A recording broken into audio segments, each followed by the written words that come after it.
Hello दोस्तों, नमस्कार, आदाब, सत श्री अकाल, अस्सलाम वालेकुम। मैं सद्दाम। दोस्तों, आज का हमारा टॉपिक है ताजमहल, जिसे 1983 ईस्वी में विश्व धरोहर सूची में शामिल किया गया था, जो विश्व के 7 अजूबों में शामिल है। तो दोस्तों, ये ताजमहल इतना प्रसिद्ध क्यों है? जो भारतीय नारीत्व का साकार प्रतिमा है, जो स्थापत्य कला से ज्यादा मूर्ति कला से संबंधित है। तो दोस्तों, ऐसी क्या खासियत है ताजमहल के अंदर? आज हम ताजमहल से संबंधित जानेंगे। समझना दोस्तों, सबसे पहले किसी भी चीज को हम पढ़ें, उसका निर्माण क्यों कराया गया है, कब कराया गया है, तो उसकी हमें गहराई में जाना चाहिए। ठीक है ना? तो अगर हम क्रम अनुसार चलते हैं तो अच्छी तरह हमारे याद भी होता है और हमें रटने की भी जरूरत नहीं पड़ती। समझना दोस्तों, मुमताज महल, मुमताज महल, मुमताज महल, जिसकी मृत्यु 1631 ईस्वी में बुरहानपुर में हुई थी। बुरहानपुर में, ठीक है ना, बुरहानपुर में हुई थी। समझना, इससे एक कड़ी से दूसरी कड़ी जुड़ेगी और एग्जाम की दृष्टि से ये सारी चीजें बहुत ज्यादा महत्वपूर्ण हैं। जिसकी मृत्यु बुरहानपुर में हुई थी। ठीक है ना? अब ये बुरहानपुर कहां पर है दोस्तों? ये बुरहानपुर है एमपी, मध्य प्रदेश में। ठीक है ना? यहां तक क्लियर हो गया। और मुमताज महल की जो मृत्यु होती है, मुमताज महल की मृत्यु 14वें बच्चे को जन्म देते समय होती है। जन्म देते समय होती है, ठीक है। 14वें बच्चे को जन्म देते समय मृत्यु होती है बुरहानपुर में। ठीक है, यहां तक हमारा क्लियर हो गया।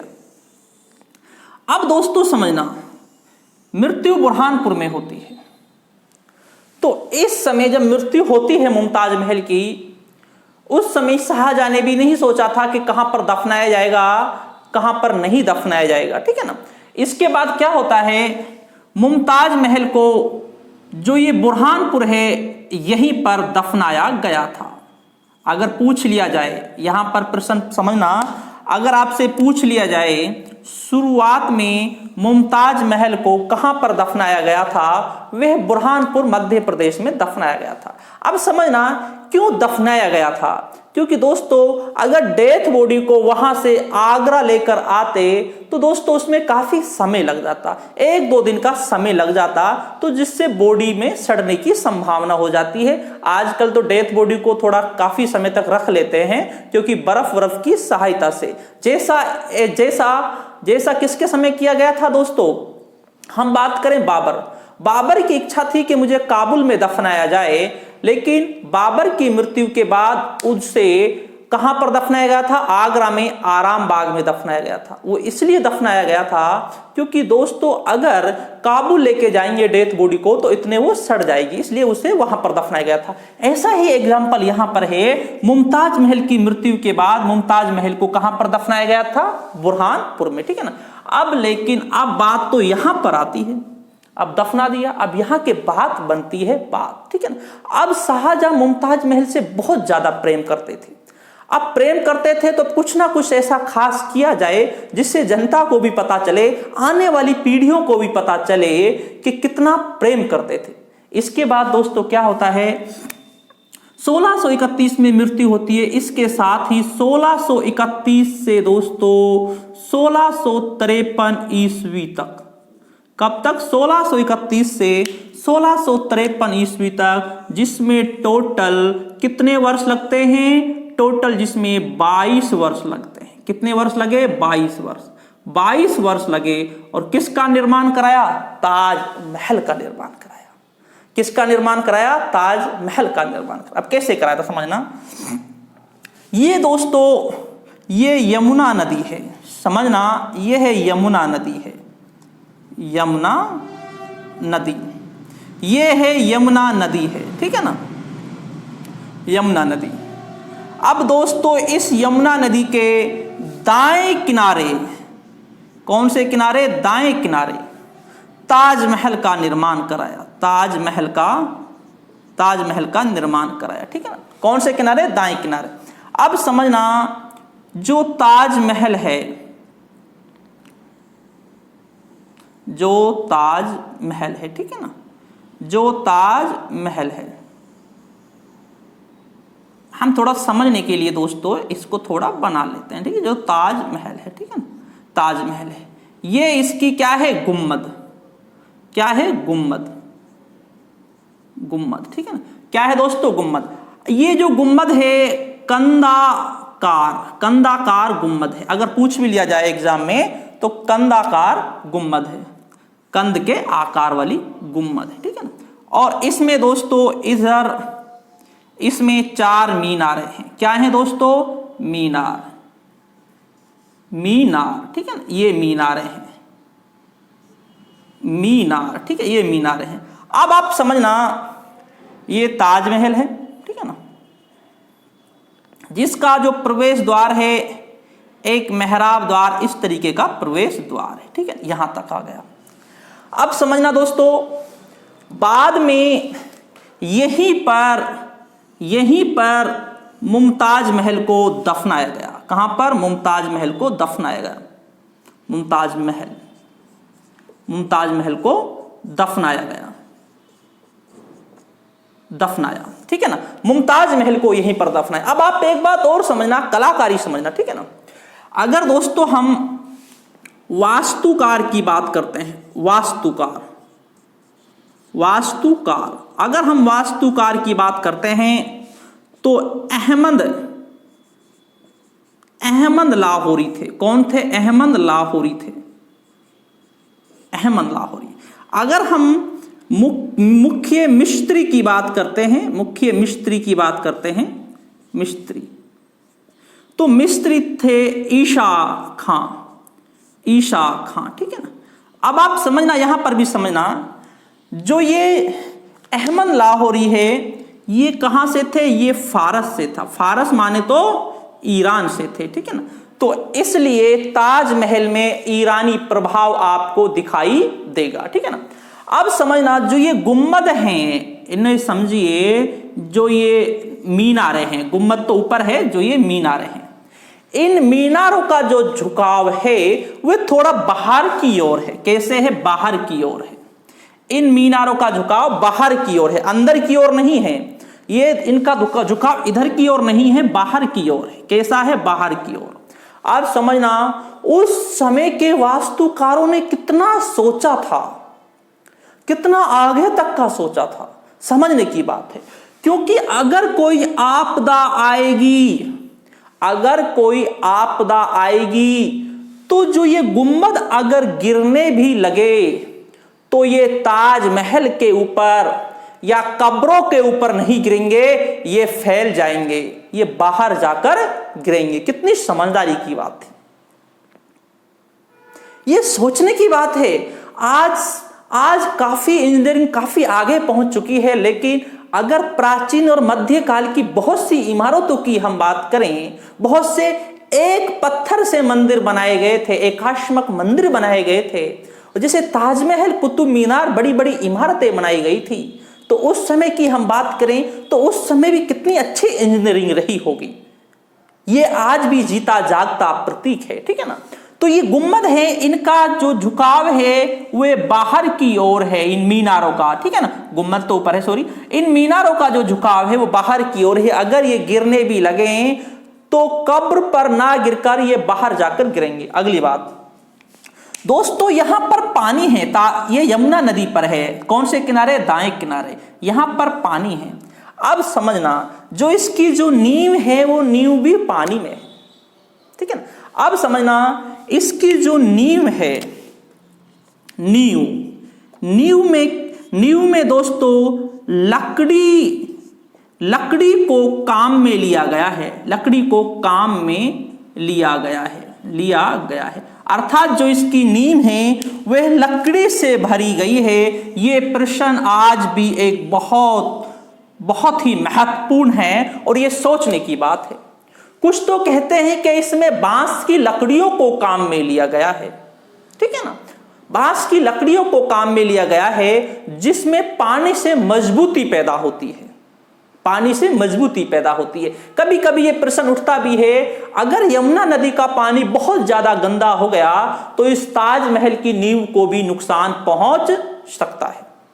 ठीक है ना, ये बात काफी बार उठी भी है। ठीक है, अब आगे बात करते हैं दोस्तों, किसको काम में लिया गया है? लकड़ी को काम में लिया गया है नींव में। ठीक है ना, अब दोस्तों हम इसकी बात करें दोस्तों, इसकी ऊंचाई की हम बात करें। किसकी ऊंचाई की?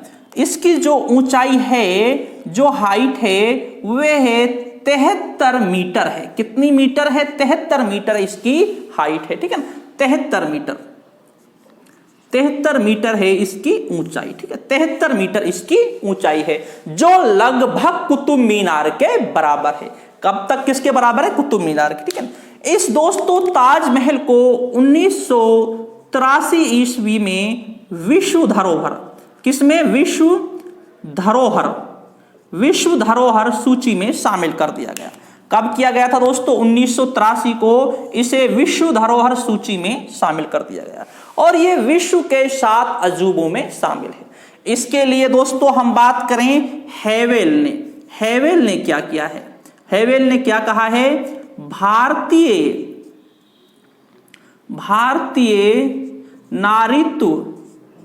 नारीत्व की साकार प्रतिमा, ये शब्द किसने कहा है दोस्तों? ये कहा है हेवेल ने। ये भारतीय नारीत्व की साकार प्रतिमा है। क्या है दोस्तों? साकार प्रतिमा है। और साथ में ये भी कहा है यह मूर्ति कला से संबंधित है। किससे? मूर्ति कला से संबंधित है। मूर्ति कला से संबंधित है। ठीक है ना, इसमें कहा है दोस्तों ये स्थापत्य कला से ज्यादा मूर्ति कला से संबंधित है। ठीक है ना, एक मूर्ति के रूप में एक प्रेम को एक मूर्ति के रूप में साकार किया गया। ठीक है ना, मूर्ति के रूप में, स्थापत्य कला के रूप में। ठीक है, इसके बाद दोस्तों हम कहें इसमें जो मिस्त्री जो काम में लिए गए थे, हम बात करें इसमें कौन कौन से काम में लिए गए थे। अगर हम बात करें दोस्तों, इस पर कुरान की आयत, इस पर कुरान की आयत लिखी गई है। वो किसने लिखी है? अमान खां ने लिखी है। अमान खां ने कुरान की आयत लिखी है। अमान खां सिराजी। ठीक है ना, कुरान की आयत। ठीक है, इसके बाद दोस्तों हम बात करें, इसके बाद गुंबद का जो निर्माण किया गया है, गुंबद का निर्माण, इसका जो गुंबद का जो निर्माण किया गया है वह दोस्तों इस्माइल खां ने किया है। इस्माइल खां ने किया है। किसने किया है? इस्माइल खां ने किया है। ठीक है, इसके बाद दोस्तों हम बात करते हैं पच्चीकारी की बात करें। पच्चीकारी मोहनलाल ने किया है। किसने किया है? मोहनलाल ने किया है पच्चीकारी। ठीक है, अब समझना दोस्तों कि कुरान की आयतें जो इस पर लिखी हैं वह अमान खां ने लिखी है। गुंबद का जो निर्माण किया है इस्माइल खां ने किया है। और पच्चीकारी या हम कहें जो पित्रादुरा का जो प्रयोग किया है वह मोहनलाल ने किया है। एक बात और समझना, जो ये मोहनलाल ये कन्नौज के थे। कहाँ के थे? कन्नौज के। दोस्तों ये कहा जाता है, समझना, इस लाइन को आप नोट करना, ये कहा जाता है ताजमहल के मिस्त्री मुसलमान थे। किसने कहा है? ये पर्सी ब्राउन ने कहा है ताजमहल के मिस्त्री मुसलमान थे, लेकिन चित्रकार पित्रादुरा, ठीक है ना, पित्रादुरा चित्रकार पच्चीकारी का काम करने वाले कन्नौज के हिंदू थे। कौन थे? कन्नौज के हिंदू थे, पच्चीकारी का काम करने वाले। ठीक है, अब दोस्तों समझना, ये ताजमहल दाएं किनारे है यमुना नदी के। यहां पर बाएं किनारे काले पत्थर का ताजमहल बनाने की प्लानिंग थी शाहजहां की। क्या थी दोस्तों? काले पत्थर का ताजमहल बाएं किनारे बनाने की प्लानिंग थी शाहजहां की। कहां पर? बाएं किनारे बनाने की प्लानिंग थी शाहजहां की। और शाहजहां फिर इस यमुना नदी को यहां पर एक लोहे का पुल बनाने की प्लानिंग थी, जिससे काला ताजमहल और जो सफेद ताजमहल है यहां पर पहुंचा जा सके। इधर काले पत्थर का ताजमहल बनाने की प्लानिंग थी, यहां पर सफेद ताजमहल तो था ही, ठीक है ना। अब दोस्तों इस ताजमहल में मकराना राजस्थान के पत्थर को काम में लिया गया है। कहां के पत्थर को काम में लिया गया है? मकराना राजस्थान के सफेद पत्थर को काम में लिया गया है। अब इसमें दोस्तों इस ताजमहल का अगर हम खर्चे की बात करें, खर्चा, इसमें जो खर्चा बताया जाता है वह 9 करोड़ रुपए का खर्चा आया था। कितने का? 9 करोड़ रुपए का खर्च इसमें आया था। ये दोस्तों जो ताजमहल है इस्लामी, हिंदू और फारसी, तुर्की, इसमें काफी शैलियों को काम में लिया गया था। हिंदू शैली को भी, इस्लामिक शैली को भी, फारसी शैली को भी, और दोस्तों जो तुर्की की जो शैली थी, कुस्तुनतुनिया की जो शैली थी, उसको भी इसमें काम में लिया गया है, ठीक है। फूल पत्तियों का इस पर चित्र बनाए गए हैं। इस्लाम धर्म के अनुसार जीव जंतु का चित्र नहीं बना सकते, क्योंकि कयामत के दिन उसके अंदर जान डाली जाएगी। इसलिए दोस्तों जो चित्र बनाए जाते थे वे फूल पत्तियों के बनाए जाते थे, और इस पर फूल पत्तियों के चित्र बनाए हैं। कुरान की आयतें लिखी है, अमीन खान ने लिखी है। अब दोस्तों हम इस गुम्बद की बात करें, जो ये गुम्बद है, इस गुम्बद के बनने में दोस्तों 15 वर्ष का समय लग गया था। कितने वर्ष का समय लग गया था दोस्तों? 15 वर्ष का समय लग गया था इस गुम्बद को तैयार होने में। इतना समय लगा था इस गुम्बद को तैयार होने में। बहुत अच्छी तरह डिजाइन के साथ इसे तैयार की गई है, जो कंदाकार गुम्बद है, ठीक है ना। अब दोस्तों बात करें, कभी कभी दोस्तों ये भी पूछ लिया जाता है, मैंने एग्जाम में ये देखा भी है, ठीक है ना, एग्जाम में ये देखा भी है,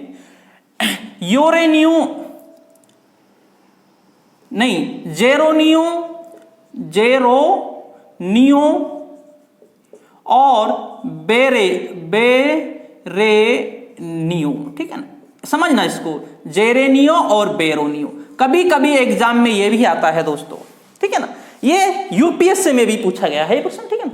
अगर ऑप्शन में अहमद लाहौरी ना हो, ठीक है ना, ईसा खान ना हो, किसने निर्माण कराया था? तो दोस्तों एक ये भी पूछा जाता है, वेनिस के जेरोनियो और बेरेनियो ने भी इसका निर्माण कराया था। कहां के थे ये? वेनिस के थे, ठीक है ना। ये भी दोस्तों माना जाता है, कुछ इतिहासकार वेनिस के भी मानते हैं, ठीक है ना, इटली वाले, ठीक है ना। जेरोनियो और बेरोनियो ने इसका निर्माण कराया था, ठीक है। अब दोस्तों जो ये उस्ताद अहमद खां है, इसका दोस्तों जो पद था नादिर, इसको जो उपाधि दी थी नादिर उल असरार की उपाधि दी थी, नादिर उल असरार की उपाधि दी थी। किसकी दी थी? नादिर उल असरार की उपाधि दी थी। किसके लिए? अहमद लाहौरी के लिए नादिर उल असरार की उपाधि दी थी। दोस्तों इसमें 20,000 मजदूरें, काफी मिस्त्रियों को इसमें काम में लिया गया था, ठीक है। लेकिन दोस्तों बोलते हैं कि मिस्त्रियों के हाथ काट दिए थे, ऐसा कुछ भी नहीं है, ऐसा कहीं पर नहीं मिलता, क्योंकि मिस्त्रियों के हाथ काट दिए थे ऐसा था, ये फालतू की अफवाहें हैं, ठीक है ना। ऐसा कुछ भी नहीं है, ना किसी राइटर ने, ना किसी लेखक ने ऐसा कोई मुख्य रूप से उल्लेख किया है। तो दोस्तों ये है ताजमहल, जिसका कंदाकार गुम्बद है, ऊपर 4 मीनारें हैं जिनका झुकाव बाहर की ओर है। अगर कभी विपत्ति आपदा आती है तो दोस्तों ये जो गुम्बद है ये कभी ताजमहल के ऊपर नहीं गिरेंगी। जो दरवाजा है वो मेहराबदार दरवाजा है, ठीक है ना, और इसी के अंदर मुमताज महल को बाद में दफनाया गया था। शाहजहां और मुमताज महल की कब्र जो स्थित है इसी में है। इसे बनने में दोस्तों 22 वर्ष का समय लगा था और 9 करोड़ रुपए खर्चा आया था। कितना? 9 करोड़ रुपए का खर्चा आया था ताजमहल को बनने में, ठीक है दोस्तों। और ये यमुना नदी के दाएं किनारे है। एक शाहजहां की एक प्लान ये भी थी, यमुना नदी के बाएं किनारे एक और ताजमहल बनाया जाए काले पत्थर का, और उसका काम भी प्रारंभ कर दिया था, लेकिन बाद में औरंगजेब ने 1658 ईस्वी में जेल में डाल दिया, शाहबुर्ज में कैद कर दिया, उसके बाद अधूरा हो जाता है। वरना प्लानिंग ये थी, इस तरीके से यमुना नदी पर एक लोहे का पुल बनाया जाएगा जो दोनों काला और सफेद संगमरमर का जो ये ताजमहल हैं दोनों को जोड़ा जा सके, ठीक है। और दोस्तों इसमें लकड़ी को काम में लिया गया है। इसकी नींव में भारतीय नारीत्व का साकार प्रतिमा जो कहा है वो किसने कहा है दोस्तों? हेवेल ने कहा है। किसने कहा है? हेवेल ने। और हेवेल ने ये कहा है ये स्थापत्य कला से ज्यादा मूर्ति कला से संबंधित है। तो दोस्तों आज का जो टॉपिक था हमारा था ताजमहल। क्यों प्रसिद्ध है वो सारी खासियत आपके लिए बताई है। कुरान की आयतें बहुत अच्छी तरह लिखी हुई हैं। गुम्बद का निर्माण इस्माइल खान ने किया, पच्चीकारी का निर्माण कन्नौज के हिंदुओं ने किया। इसीलिए दोस्तों पर्सी ब्राउन ने कहा है, पर्सी ब्राउन ने क्या कहा है? पर्सी ब्राउन ने कहा है ताजमहल के मिस्त्री मुसलमान थे, लेकिन चित्रकला के काम, पच्चीकारी का काम जो करने वाले थे वो कन्नौज के हिंदू थे। इसमें इस्लामी, फारसी, हिंदू, तुर्की, ठीक है ना, इन सारी जो कलाएं हैं उन्हें काम में लिया गया है। तो दोस्तों ताजमहल टॉपिक था। कैसा लगा दोस्तों आपको? ताजमहल के बारे में काफी जानकारी है, जो 73 मीटर ऊंचा है, ठीक है ना। 1983 में विश्व धरोहर सूची में शामिल कर दिया गया और विश्व के 7 अजूबों में शामिल है। एक प्रेम का जीता जागता प्रतीक है। तो ठीक दोस्तों, शुक्रिया दोस्तों, धन्यवाद।